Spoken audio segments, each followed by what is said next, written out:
وَمَا خَلَقْتُ الْجِنَّ وَالْإِنسَ إِلَّا لِيَعْبُدُونَ. Lanjutkan lagi hadits yang beliau sebutkan, yaitu sekarang kita mulai dari hadits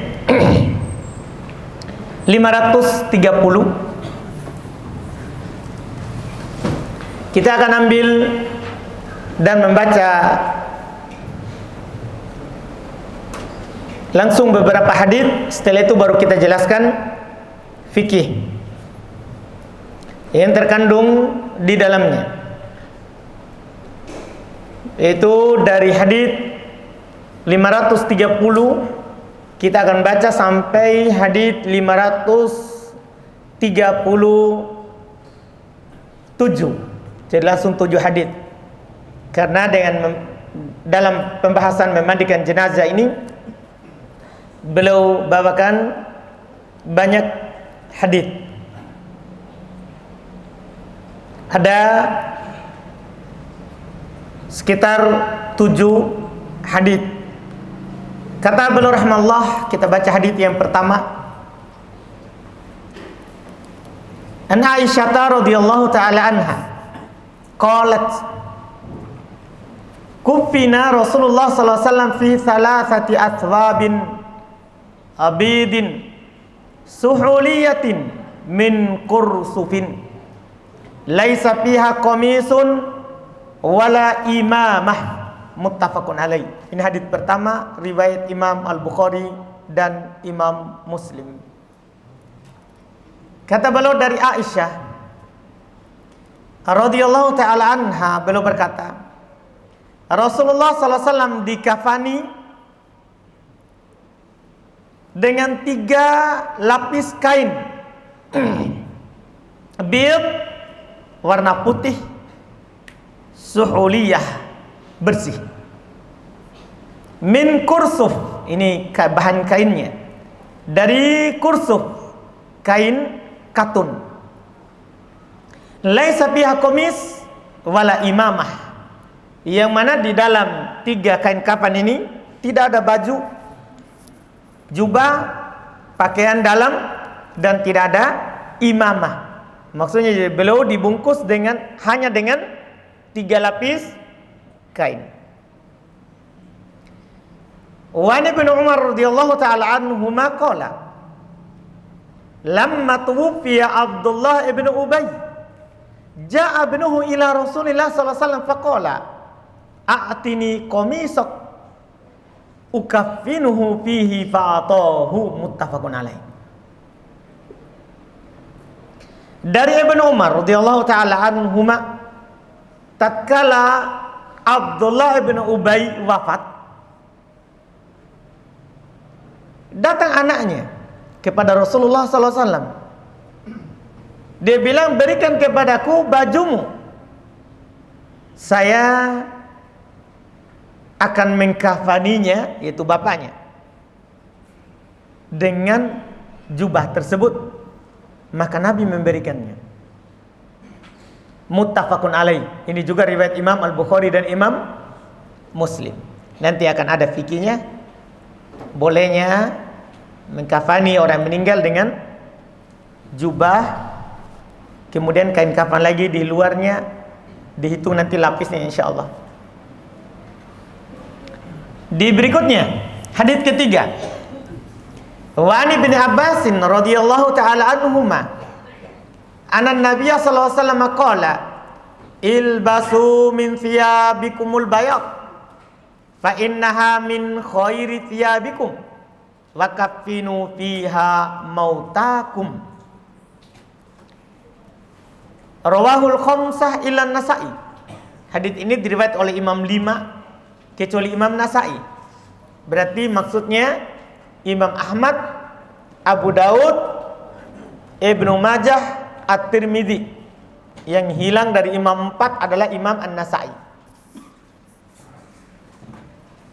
Dan kata beliau wassahahahu At-Tirmidzi, dan disahihkan oleh Al-Imam At-Tirmidzi rahimahullah. Dan memang hadits ini adalah hadits yang hasan dengan jalur yang lain. Karena pada dasarnya hadis yang ada di hadapan kita ini adalah hadis yang diriwayatkan dari jalan Abdullah ibnu Utsman, ya, ibnu Khuthaim, dari Sa'id ibnu Jubair, dari Ibnu Abbas. Sanadnya hasan karena ada pendukungnya dari hadis lain, yaitu hadis Samurah ibnu Jundub yang diriwayatkan oleh Imam Ahmad dan selainnya. Padanya ada sisi dhaif, tapi didukung dengan adanya apa? Jalur yang lain. Arti hadisnya, Nabi SAW bersabda, ilbasu min thiyabikumul bayat. Pakailah pakaian putih kalian. Pakailah pakaian kain yang berwarna putih. Fa innaha min khairi thiyabikum. Sungguh itu adalah pakaian yang paling baik dari pakaian kalian. Dari sini nanti anjuran untuk memakai pakaian putih. Yang menjadi titik pembahasan kita yang berikutnya. Wa kaffinu fiha mautakum, dan kafani pada kain putih itu orang yang meninggal dari kalian. Nanti ini yang kita akan bahas, hukum mengkafani orang yang meninggal dari kita dengan kain putih. Wan Jabir radhiyallahu taala anhu qala Rasulullah sallallahu alaihi wasallam idza kafana ahadukum akhahu falyuhsin kafanah.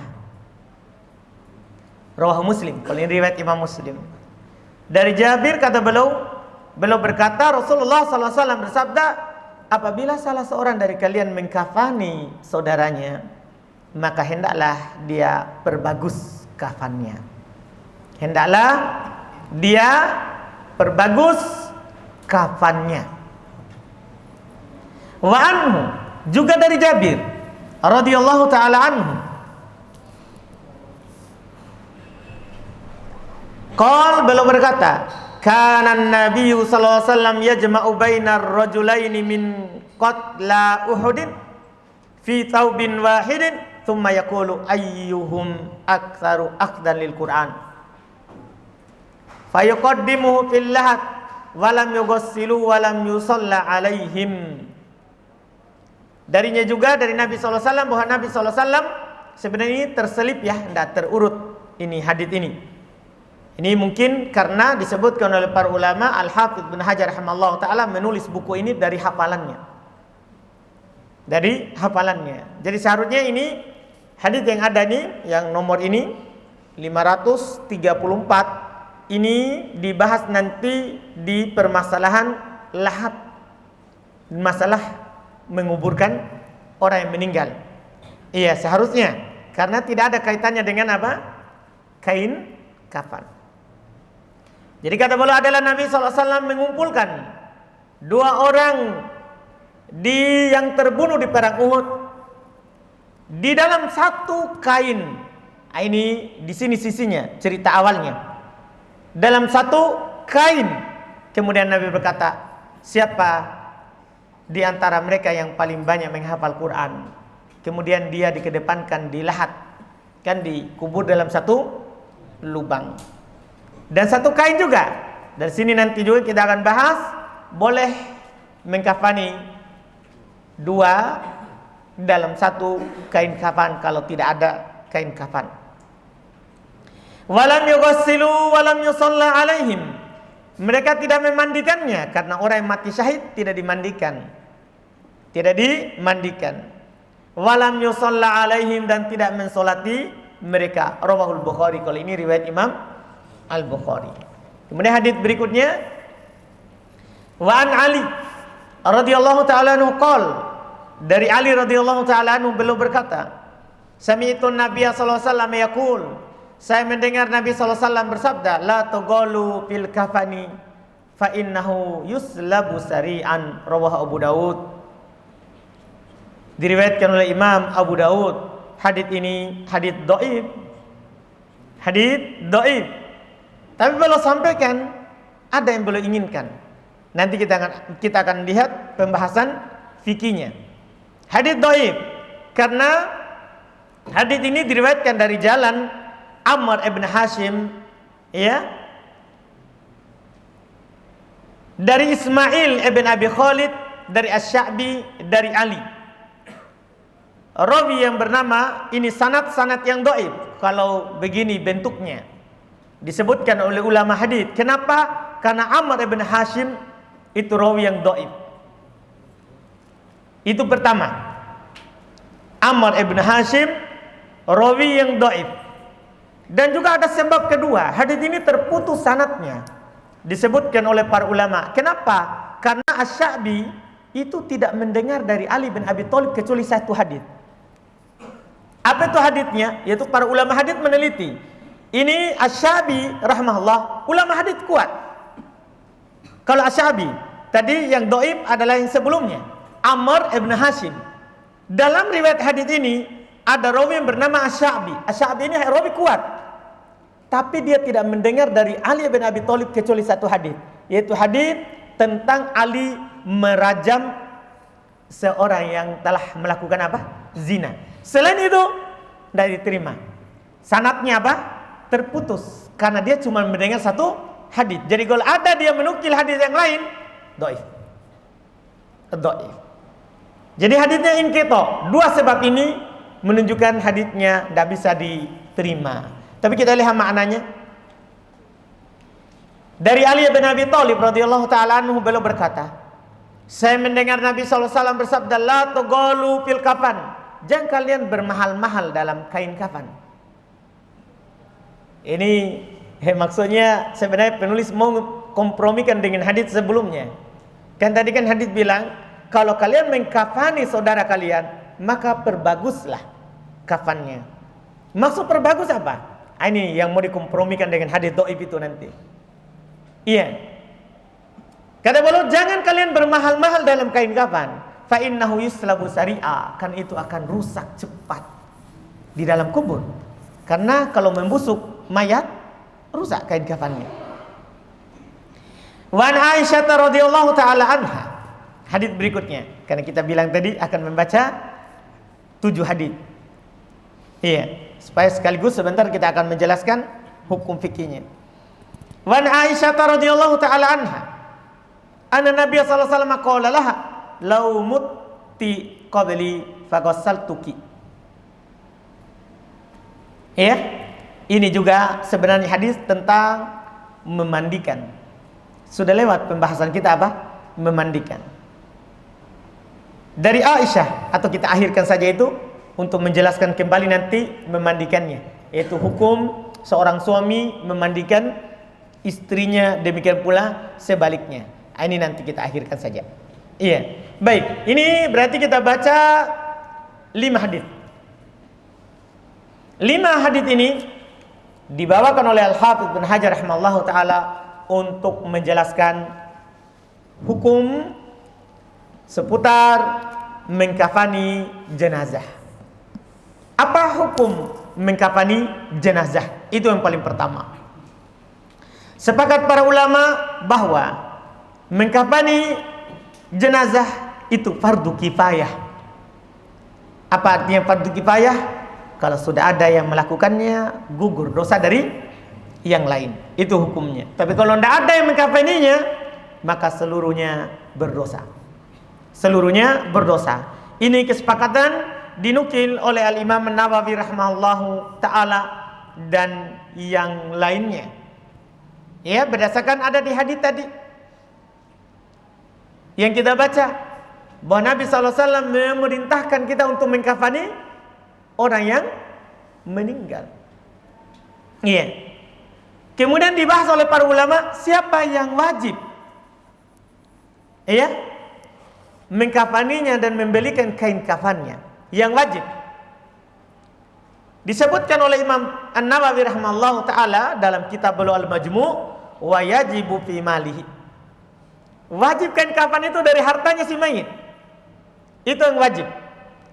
Dari hartanya. Jadi dia punya harta, meninggal. Sebelum dibagi ke ahli waris, beli dulu kain kafannya. Iya. Ini yang wajib. Fa illam yakun lahu malun fa ala man alaihi nafqatuhu. Kalau dia tidak punya harta, maka wajib bagi orang yang wajib menanggung nafkahnya. Misalnya anak yang menanggung nafkahnya adalah orang tua misalnya sebelum dia menikah. Iya. Orang tua ketika dia sudah tua yang wajib menanggung nafkahnya adalah siapa? Anaknya. Itu yang wajib membelikan kain kafannya. Itu kalau si mayat tidak punya apa? Harta. Terus bagaimana kalau anaknya juga tidak punya? Kata Imam Nawawi, fa illam yakun fa'an baitil mali. Kalau tidak ada maka diambil dari baitul mal. Harta yang disimpan di baitul mal. Rumah harta dari harta kaum muslimin. Misalnya hasil rampasan perang simpan di baitul mal, itu dipakai untuk beli kain kafan. Kalau tidak ada, seperti kita kan tidak ada baitul mal. Tidak ada baitul mal kita di Indonesia ini. Kalau tidak ada, fa illam yakun wajaba 'alal muslimin. Kalau tidak ada maka wajib bagi kaum muslimin untuk membelikannya. Jadi ini urutannya, kewajibannya. Ya, urutan kewajibannya. Jadi wajib pertama dari hartanya. Kalau tidak punya harta, yang wajib menafkahi orang tuanya itu atau anaknya. Yang wajib menafkahinya. Kalau tidak ada maka dari baitul mal. Kalau tidak ada maka dari kaum muslimin. Ini yang wajib. Kalau sunnahnya, alhamdulillah kalau ada yang membelikan walaupun dia punya harta, tidak masalah. Itu kan hal yang sunnah. Kita dianjurkan untuk ta'awun alal birri wat taqwa. Bahkan siapa yang mengkafani dan membelikan kain kafan untuk orang yang meninggal, itu punya keutamaan yang besar dalam syariat kita. Ada keutamaannya. Ya, dianjurkan, disebutkan oleh Nabi sallallahu alaihi wasallam dalam hadits Abu Rafi yang diriwayatkan oleh Imam Al-Hakim dan Al-Baihaqi, disahihkan oleh Syekh Albani rahimahullah. Kata Nabi sallallahu alaihi wasallam, "Wa man kaffanahu kasahu Allahu yaumal qiyamah min sundusin wa istabarakil jannah." Siapa mengkafani orang meninggal, ada orang meninggal, dia belikan kain kafannya. Iya, dia belikan kain kafannya, maka Allah akan memberikan pakaian untuknya di hari kiamat dari sutra yang halus, dari sutra surga. Ini keutamaan. Ya, kita tadi berbicara yang wajib bagi siapa, tapi siapa yang mau belikan, mau kasih, alhamdulillah keutamaan banyak. Iya, ini masalah berikutnya. Kemudian berikutnya dari hadits tadi juga terdapat isyarat Nabi dipakaikan kain kafan 3 lapis. Iya. Dari sini ada 2 pembahasan. Yang pertama, berapa kain kafan laki-laki? Kemudian berapa kain kafan untuk perempuan? Tentang laki-laki, para ulama berselisih tentang yang cukup untuk laki-laki. Mereka sepakat sunnahnya itu 3, tapi apakah cukup satu kain kafan saja atau tidak? Ada dari ulama kita yang berpendapat seperti yang dinukil dari Al-Qadi, dari orang Hanabilah pengikut Imam Ahmad, bahwasanya beliau katakan tidak cukup, tidak sah kalau kurang dari 3. Tidak sah kalau kurang dari 3, artinya wajib 3, begitu bahasanya. Wajib 3. Wajib 3 lapis kalau laki-laki. Mereka berdalil dengan hadits yang ada di buku tadi, hadits Aisyah, bahwasanya Rasulullah SAW dikafani dengan berapa? 3 kain tanpa baju, tanpa imamah. Hanya 3 kain. Ini kata mereka. Mayoritas ulama rahimahullah, mayoritas ulama, kebanyakan ulama fikih, dan ini merupakan pendapat dan madhab dari Imam Syafi'i rahimahullah, itu beliau punya pandangan yang berbeda, yaitu katanya yang wajib 1, yang wajib 1 kain, itu yang wajib. Tapi kalau ditambah sampai 3 itu sunnah. Jadi wajib 1 kain kafan saja, itu wajib. Tapi kalau dibilang 3 lapis, sunnah. Artinya kita dapat pahala dengan hal tersebut. Dalilnya pertama hadis tadi Aisyah. Kan tidak diperintahkan oleh Nabi. Tidak diperintahkan 3 lapis. Yang ada apanya? Mereka menukil bahwa Nabi dikafani dengan 3 kain kafan. Tidak ada perintah kafanilah orang meninggal dari kalian dengan 3 lapis. Tidak ada. Makanya kita tidak katakan wajib 3, tidak. Kita cuma diperintahkan untuk mengkafani. Nah 1 sudah dikafani enggak? Sudah. Itu pendapat ini. Dan pendapat ini itu yang benarnya. Wajib 1 wajib. Wajib 1. Sunnah 3. Kenapa ini yang kuat? Karena pernah terjadi di masa Nabi SAW.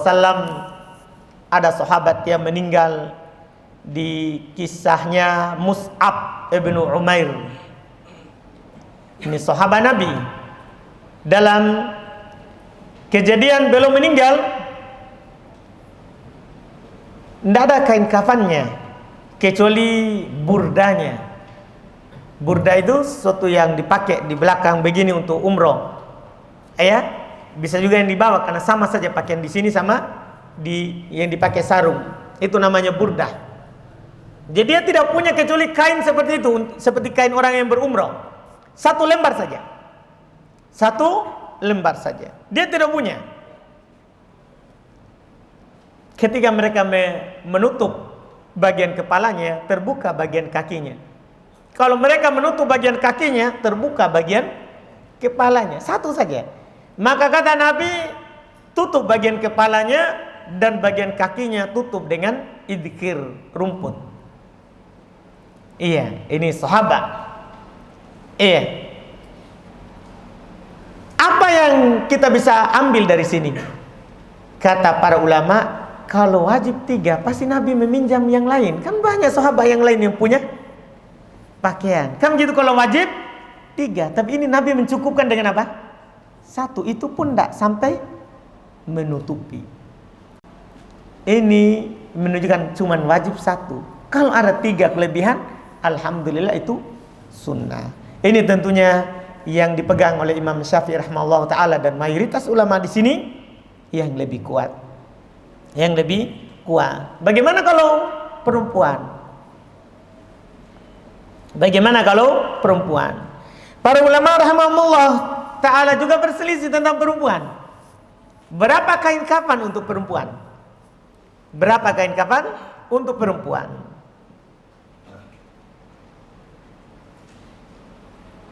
Di antara para ulama rahimahumullah ada yang berpendapat bahwa kalau perempuan dibungkus dengan 5 lapis. Dan 5 lapis ini mereka berselisih sebenarnya. 5 lapis ini berselisih. Apa saja itu 5 lapis? Ada yang mengatakan sarung, dir, itu pertama sarung dipakai sampai pusar. Kemudian dir ini seperti apa namanya? Daster, apa namanya itu? Hah? Kalau laki kan jubah, kalau perempuan? Hah? Gamis. Betul ini. Banyak orang mendengar ini. Gimana? Gamis namanya? Hah? Daster. Belero. Apa Haji? Belero. Wah, apa itu, Pak?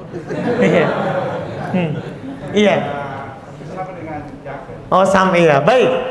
Jadi sarung, kemudian tadi gamis, kata Pak Haji Rahim, belero, saya juga tidak tahu itu gambarannya. Iya. Kemudian yang ketiga, khimar, jilbab, lengkap. Sarung, baju, kemudian jilbab dan 2 lapis kain. Semuanya berapa itu? 5. Ada juga mengatakan enggak.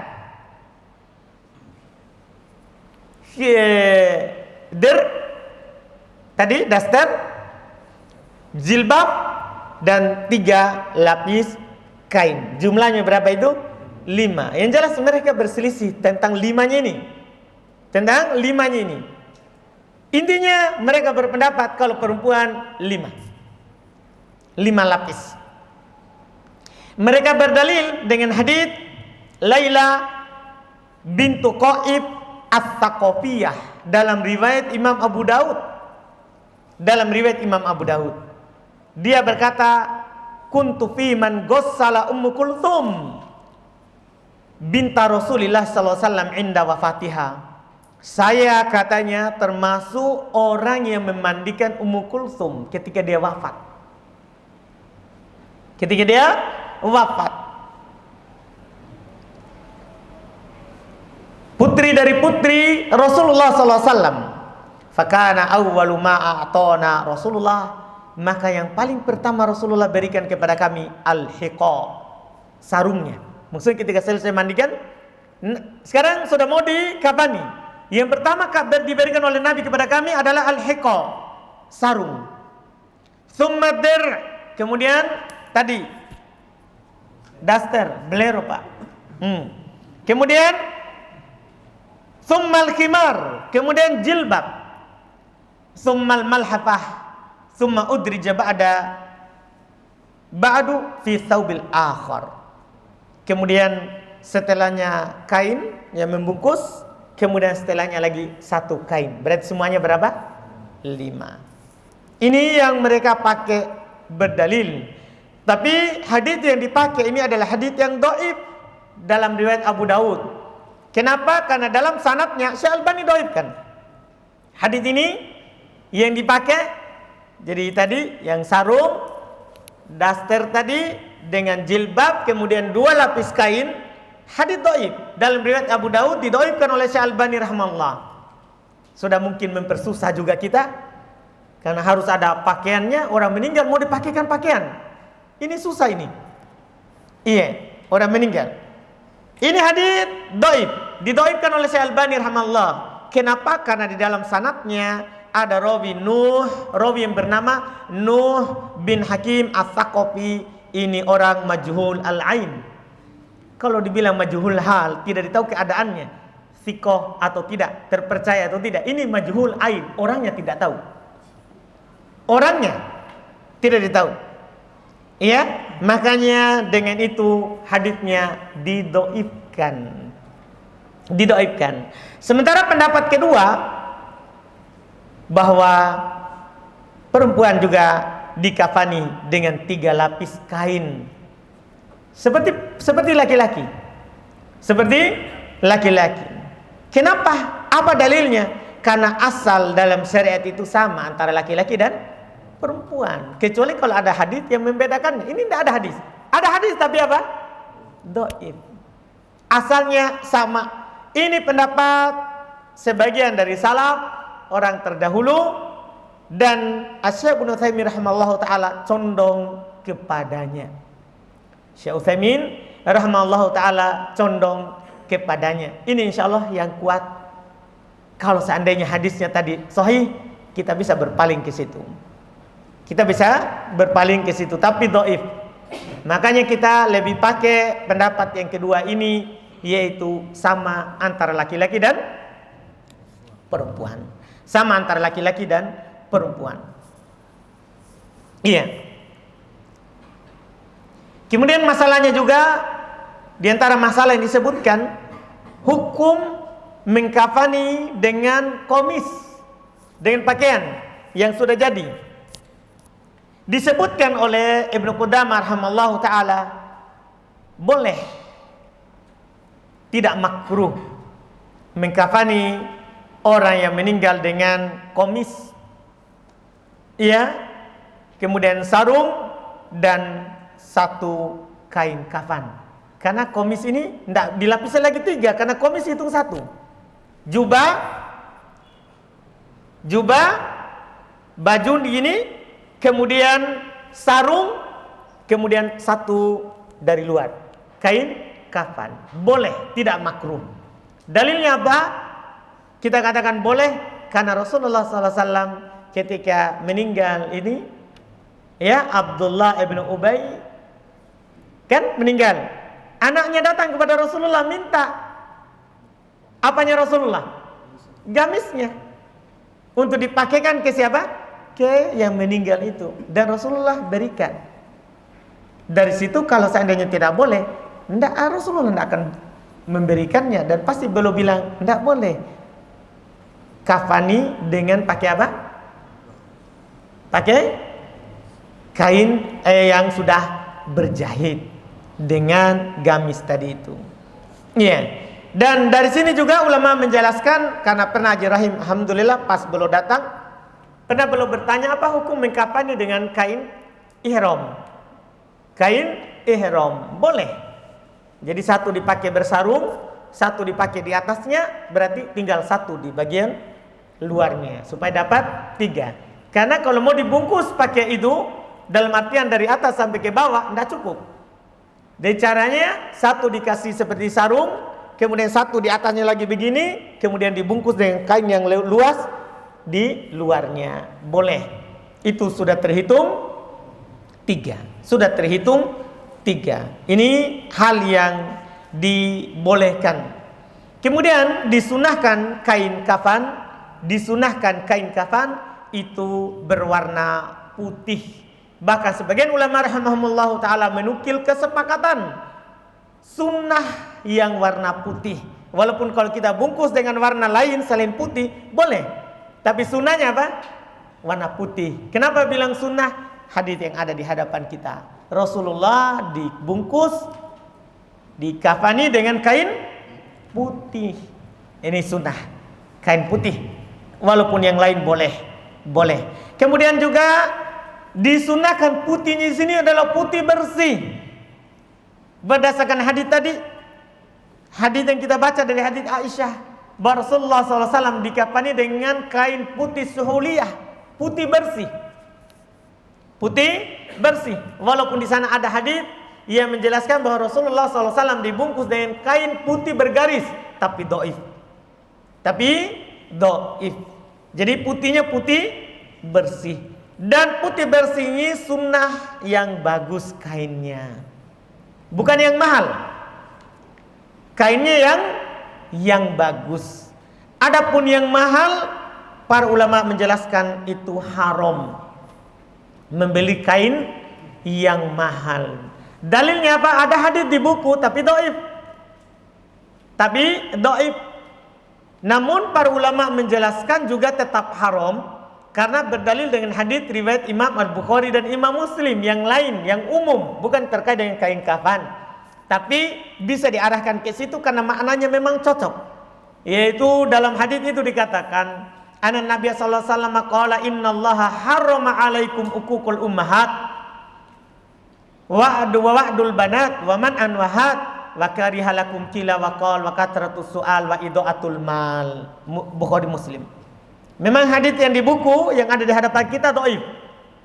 Yang tadi, la tughalu fil kafan. Jangan kalian bermahal-mahal dalam kain kafan. Tapi tetap para ulama berpendapat itu haram bermahal-mahal dalam kain kafan.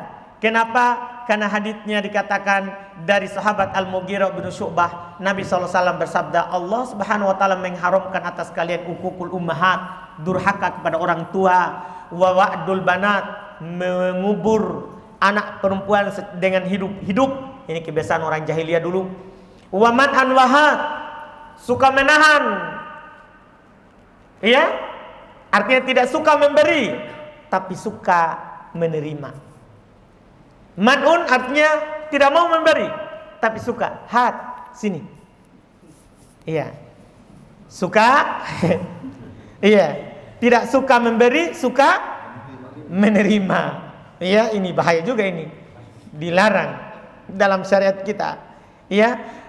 Terus setelahnya wakari halakum kila waqal, Allah juga mengharumkan untuk kalian kila waqal, dikatakan dan dia mengatakan artinya apa? Menukil ucapan yang tidak jelas, sekedar dengar dikatakan dan mengatakan. Wa katratus su'al yang berikutnya, banyak meminta-minta juga sama, bisa juga banyak bertanya, bisa dua maknanya. Yang terakhir dan ini yang menjadi titik poin kita, wa idaatul mal, menelantarkan harta. Orang yang bermahal-mahal dalam membeli kafan sementara juga akan rusak di bawah, itu sama dengan menelantarkan apa? Harta. Sunnah yang bagus, tapi tidak sunnah yang mahal. Itu di haramkan. Ini beberapa yang terkandung dalam hadis. Sisa sekarang pembahasan terakhir, cara mengkafani orang yang meninggal. Jadi Pak, alhamdulillah tadi kita 3. Anggap ini mayatnya Pak, pulpen. Kita ambil kain kafan, alhamdulillah putih. 3 kita siapkan dulu. 3 kalau belum dipotong, maka kita potong dulu. Dan itu lebih bagus kalau kita yang potong sendiri, supaya cukup. Karena biasanya kain yang disiapkan di penjual, ya, mayat, perlengkapan mayat, itu kain tipis, juga yang tidak terlalu lebar, juga pendek potongannya. Kalau kita beli sendiri bisa yang lebih lebar lagi, ya, dan ukurannya kita ukur sendiri. Jadi ukur, usahakan lebih, ya, banyak, supaya bagus nanti untuk membungkus dari arah kepala dan arah kaki.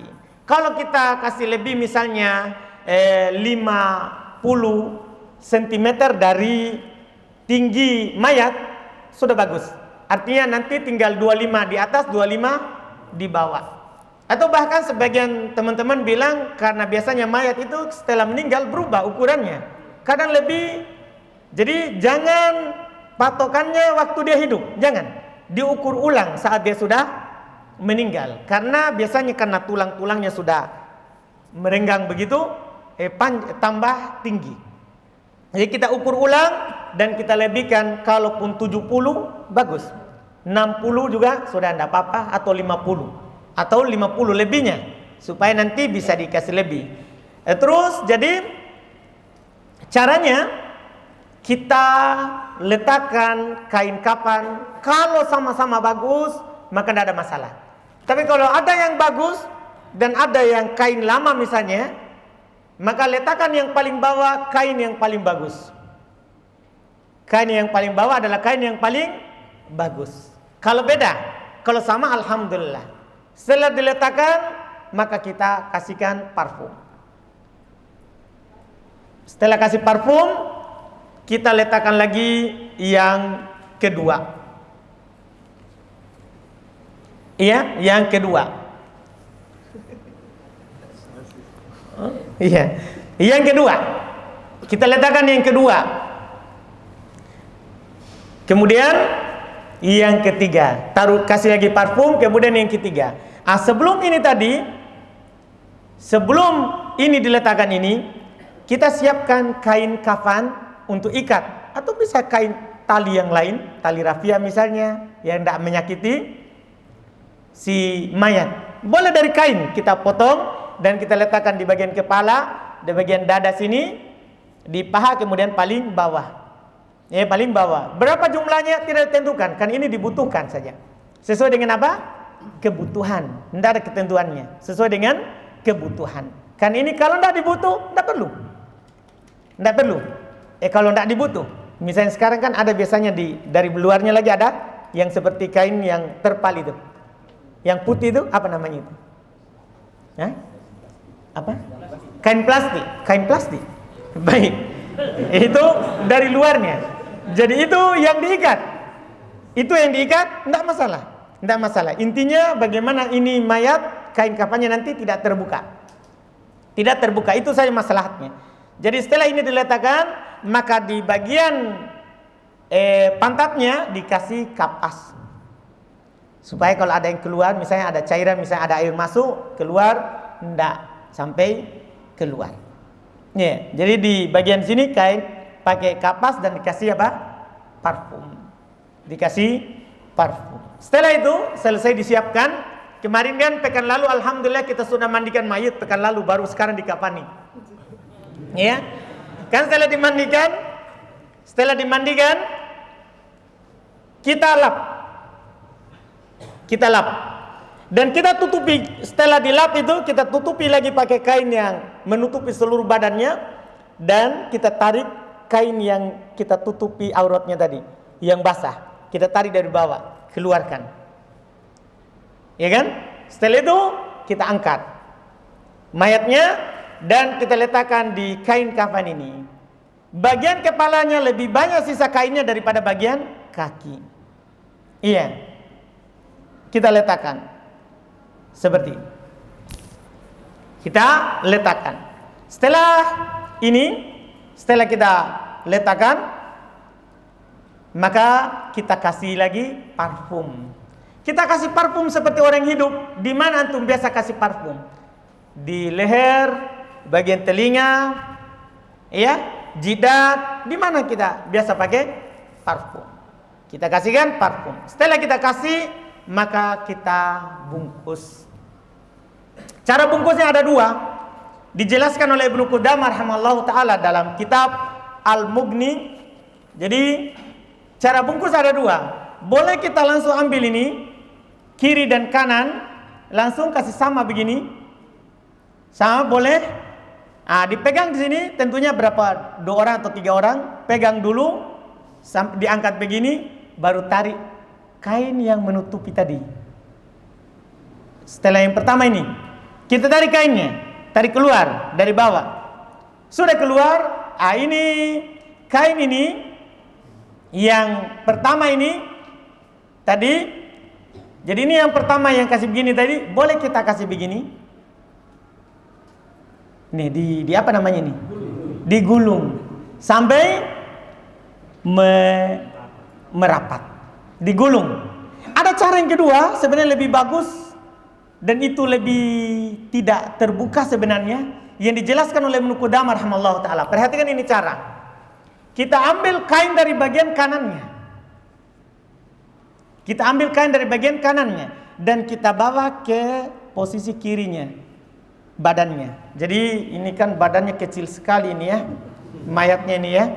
Jadi kita ambil dari sini, kita begini, sampai masukkan di bawahnya mayat, bawa ini sebelah kiri. Setelah itu baru kita ambil bagian kiri ke kanan. Apa rahasianya? Karena nanti kita kalau mayatnya ada kubur di lahat belah samping, kita akan tidurkan ke kanan.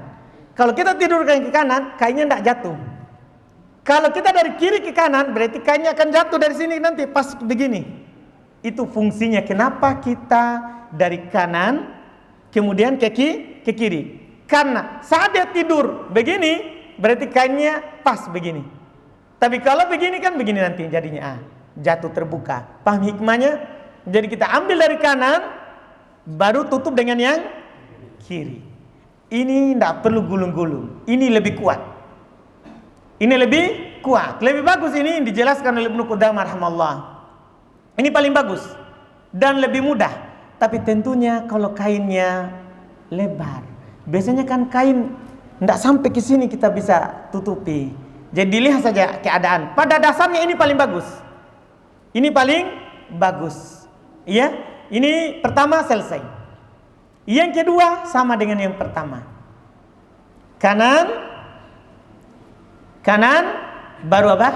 Kiri. Atau tadi yang digulung berarti sama-sama ke atas baru gulung lagi. Ya. Yang terakhir sama kanan baru apa? Kiri. Setelah ini semua rapat, ya, terus di bagian kepala disatukan, digulung. Begini, baru diarahkan ke mukanya. Begini.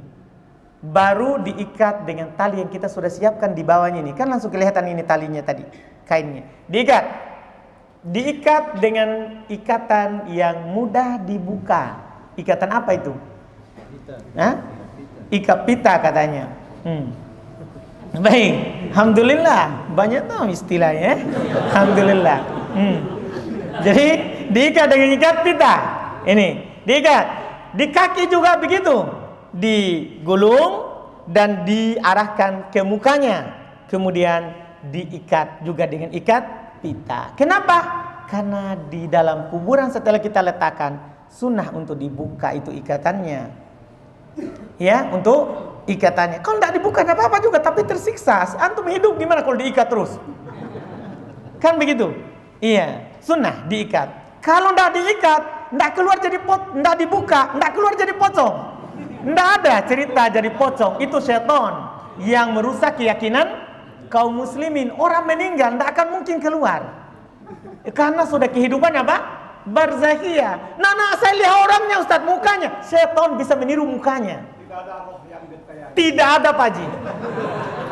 Iya, itu hanya setan merusak keyakinan kaum muslimin. Keyakinan Islam tidak ada roh yang kembali lagi ke rumah.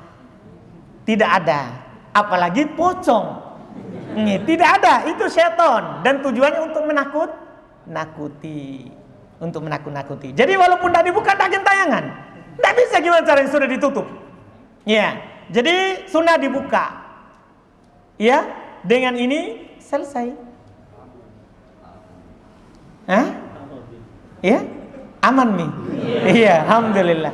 Selesai. Kita bisa pahami caranya? Iya, alhamdulillah. Kita cukupkan? Baik aja. Alhamdulillah.